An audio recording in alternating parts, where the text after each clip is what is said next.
બારડોલીનો પ્રથમ railway overbridge અંતિમ ચરણમાં, દિવાળી પહેલાં ખુલવાની આશા.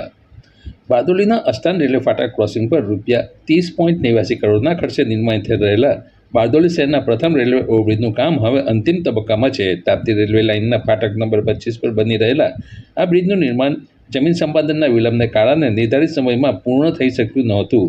જોકે હાલ ફાટકની બંને બાજુ પિલર અને ગદર મૂકવાનું કામ લગભગ પૂર્ણ થઈ ચૂક્યું છે. વર્તમાન ફાટકના ઉપરના ભાગે સ્ટીલના ગરદર મૂકવાની કામગીરી શરૂ થઈ છે. આ ગરદર લોન્ચિંગની પ્રક્રિયાને ધ્યાનમાં રાખીને જિલ્લા મેજિસ્ટ્રેટે સપ્ટેમ્બર 2025 સુધી અસ્તાન રેલવે ફાટકને વાહનવ્યવહાર માટે બંધ રાખવાનું જાહેરનામું બહાર પાડ્યું હતું.